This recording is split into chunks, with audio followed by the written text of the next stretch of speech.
Olá! Sejam muito bem-vindos ao Na Coxia! E essa semana nós estamos coloridos! Porque esse mês é um mês da visibilidade bissexual. Tem o Dia da Visibilidade Bissexual, que é muito importante, que é dia 23 de setembro. Vamos falar sobre 6 musicais LGBTQIA+, do menos gay para mais gay. Começando com Rent, esse musical que nós já abordamos aqui algumas vezes, né? Criado pelo Jonathan Larson em 1996. Basicamente acompanha um grupo de artistas e tal, pessoas mais alternativas vivendo em Nova York, se eu não me engano, lutando contra a HIV e dificuldades financeiras, assim. Então, é uma história, assim, muito tocante e, ao mesmo tempo, com músicas um pouco mais leves, sabe? Eu acho isso uma surpresa, sabe? Porque o arranjo das músicas não é tão pesado, sabe? E ele entrou nessa lista porque, entre outros temas, ele também aborda essa visibilidade, essa diversidade de personagens, né? Então, tem, por exemplo, a própria Angel, né? Que eu acho que ela é drag, algo assim. Ela é drag, é um homem, mas é um homem drag. E, tipo, também tem vários personagens que não são hétero. Tem, inclusive, uma música que trabalha muito bem isso, que é La Vie Bohème, né? Tem trechos muito, muito legais dessa música, assim, música maravilhosa. E, uma coisa legal de lembrar, já que a gente tá no mês da visibilidade bissexual, a Maureen é uma personagem bissexual no Rent, e maravilhosa. Ela tem até um dueto muito, muito, muito marcante, que é Take Me or Leave Me, né? É um dos melhores duetos que tem da Broadway. É perfeito. Eu amo demais. O próximo musical que a gente vai falar é o Falsetos, que eu acho que a gente já falou algumas vezes aqui. Basicamente sobre a história do Marvin, que é esse cara que era casado com uma mulher, tem um filho, e aí ele se apaixona por um cara, se chama Wizard, e ele vai ficar com ele, basicamente, e tudo isso se passa, primeiro é em duas partes, primeiro mais pro começo dos anos 80 e depois pro final dos anos 80, em que tinha bem no comecinho do surto do HIV, aonde eles nem sabiam o nome da doença, na verdade, na peça ninguém nem sabe o que tá acontecendo, e é muito triste, né? É bizarro, tipo, essa peça é uma das mais tristes que tem em relação a isso, pesado. E aí, basicamente, fala sobre esse casal gay, né, do Marvin e do Wizard, junto com também a ex-mulher dele e o filho, com toda a história deles e tudo mais. E também tem um casal lésbico, que só aparece no segundo ato, mas que é, assim, importante pra história. Inclusive, eu acho que tem até algumas influências de falsetos sobre o Rent. O próprio arco da Angel tem um pouco a ver, por exemplo, com o arco do Wizard, sabe? Tem uma gravação oficial que é bem recente, sabe? Que tem até o Andrew Reynolds e tal, o Christian Borle, sim. Nós sempre erramos o nome dele, tadinho. Eu não sei falar o nome desse cara, coitado.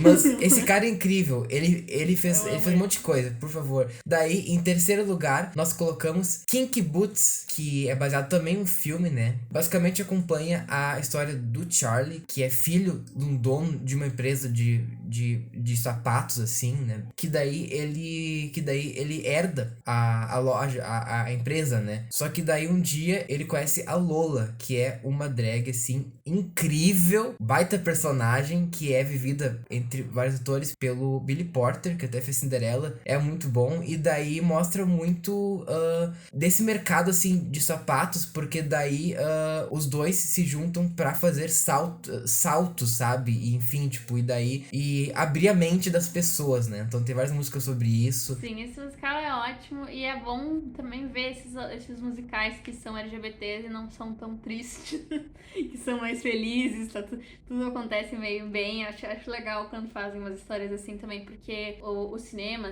as séries, os musicais, enfim, tem essa tendência de fazer histórias de pessoas LGBT muito tristes, que às vezes é meio chato, fica meio repetitivo, meio tipo, parece que só a vida de todo LGBT é triste, sabe? Só que não, essa não é a realidade. Então, voltando um pouco pras coisas tristes, mas enfim, esse musical, ele tem coisas mais tristes, mais felizes. Ele se chama Hedwig and the Angry Inch, que também vem de um filme que o Lucas descobriu, não foi eu que descobri, mas que é inspirado no David Bowie, vai, né? Mais ou menos. É que assim, é que não é confirmado, mas assim, é muito parecido com Bowie, sabe? Então, meio que queria fazer alguma obra sobre Bowie e daí adaptar um pouco, sabe? É basicamente sobre a Hedwig, que é uma pessoa basicamente que não tem gênero, não se identifica com nenhum gênero, apesar de se vestir sempre com roupas femininas e fazer uma maquiagem quase de drag, não, é uma maquiagem de drag que ela usa, assim. E só que o personagem é sempre vivido por homens, né? Homens que se vestem de drag e aí contam a história da Hedwig, que não se identifica com nenhum gênero e que sofre muito preconceito por todas as partes da vida dela. E a peça é basicamente ela contando a história da vida dela. É quase um monólogo. Não é porque tem aqui, porque o único outro personagem que tem é o marido da Hedwig, que é um homem trans, que é vivido sempre também por uma mulher. Aí a gente já fica, né, aquela coisa, por que a mulher trans é sempre vivida pelo homem, o homem trans é vivido pela mulher, todo mundo é cis, ninguém liga. E essa peça é originalmente, se eu não me engano, ela é originalmente vivida pelo Neil Patrick Harris, a Hedwig. E várias pessoas super conhecidas já fizeram a Hedwig, inclusive o Darren Criss, do Glee, e vários outros caras. Já entrando no penúltimo da lista, é talvez um dos maiores clássicos cult, Rocky Horror Picture Show, que pessoalmente é um dos meus preferidos, assim, e ele é uma trama bem surreal, assim, que acompanha um cientista maluco, que é o Frankenfurter, que é um vampiro transexual, que daí, basicamente, ele se encontra com um casal bem certinho que vai parar na mansão dele por talvez destino, né, pra eles descobrirem sua sexualidade. E assim, é muito caótico, é muito maravilhoso, porque mistura homenagens com filmes B de terror, ficção científica. Tem um filme de 1975 que é muito mais conhecido que a peça de 73. Falamos um pouco sobre num podcast que eu organizo, enfim. Daí, caso queiram dar uma ouvida, é um podcast de cinema chamado Sessão das 11 e tem um programa muito especial que nós falamos sobre Rocky Horror Picture Show. Enfim. Muito legal. Eu adorei. Veja. Por último, nós deixamos o mais conhecido hoje em dia, eu acho, de todos esses. Mais moderno. O mais até atual, um pouco controverso, em alguns sentidos. E muito controverso em toda a comunidade de teatro musical. E em todas as pessoas que viram esse filme. The Prom! The Prom. Esse filme / peça que muitas pessoas amam e muitas odeiam. E que a gente vai falar mais depois num episódio de filme versus peça. Mas já deixando aqui que a gente acha que a gente gosta relativamente do The Prom. A gente sabe que tem vários problemas. Tem coisas boas também, às vezes. Eu tenho alguns adendos com The Prom, mas eu falo mais no vídeo solo no solo do The Prom. Mas The Prom, enfim, eu tenho umas questões com esse musical. Eu não sei, eu gosto.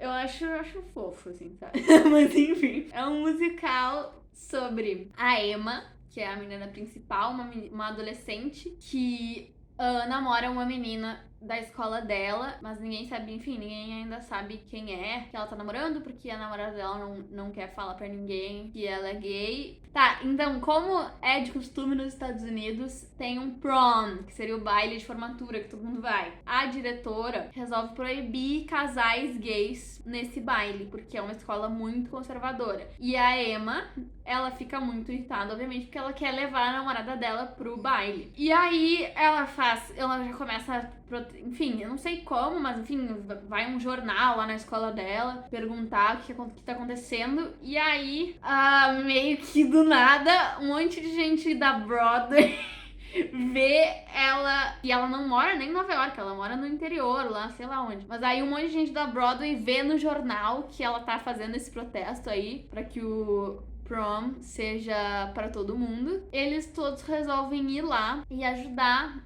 a salvar ela pra que ela tenha o baile dela com a namorada dela. A peça deles tá indo meio mal lá na Broadway. E aí eles resolvem, tipo, vamos todos lá fazer uma caridade pra essa guria aí. E aí a gente vai ganhar mais prestígio, as pessoas vão gostar mais da gente, basicamente. E é uma comédia, assim, bem comédia, que tem umas coisas bem, assim, meio... Eu acho importante dizer um fator que muda tudo, porque no filme tem o James Corden, tá? Isso já muda tudo. Eu vou dizer que eu, tipo, nunca vi a peça, só ouvi, eu achei legal a peça, melhor que o filme, só que o filme, ele tem algumas coisinhas técnicas, que daí tange mais crítica de cinema, sabe? Que não vou entrar muito agora, mas que, tipo, eu acho que o filme fica um pouco aquém, assim. Eu acho que é legal. As músicas são legais, elas são mais contemporâneas. Acho legal. Eu acho que é legal, principalmente pela história em si. Falar principalmente da visibilidade lésbica mesmo, que é muito bom, muito importante. Pra encerrar, assim, o vídeo, eu já comunico uma coisa, porque, assim, já com medo da visibilidade bissexual, vocês podem ter notado que a maioria dos musicais não tem muitos personagens bissexuais, e isso é importante notificar, porque infelizmente há poucos trabalhos com esse recorte da nossa comunidade. É essencial trazer mais personagens bem trabalhados bissexuais, tanto musicais, em obras de arte, filmes e tal, de modo geral. E mais ainda, falta personagens bissexuais que falem que são bissexuais. Isso! Porque se tu for pensar e perceber nos filmes, peças, séries, várias coisas dessas, a maioria dos personagens bissexuais são assim, ficam com uma pessoa de um sexo, de outro, e ninguém fala nada. E tudo bem, óbvio. Mas eles nunca dizem o que eles são. E fica uma coisa que, tipo, parece que tá aí. Infelizmente, eles são muito mal trabalhados. E isso inclui musicais. Consuma esses musicais, que são musicais realmente muito importantes, assim. E especialmente musicais com personagens e histórias em torno da bissexualidade. E comentem musicais LGBTs que vocês conhecem, porque talvez tenha uns que a gente não conheça, ou porque, enfim, a gente quer saber mais, porque é importante cada vez ter mais musicais, peças, qualquer tipo de arte que fale sobre pessoas LGBT, principalmente bissexuais, que são muito, muito, muito visibilizados. Então, se tu curtiu o vídeo, deixa o like, daí já se inscreve, que tem muito conteúdo legal aqui de musicais, desde peças conhecidas, desconhecidas. E manda pra todos os amigos, LGBTs, não LGBTs, todas as pessoas, porque é muito importante consumir conteúdo Theater LGBT. Kids, obviamente. Isso aí. Então, é isso aí. Beijo. Beijo, tchau, pessoal. Tchau.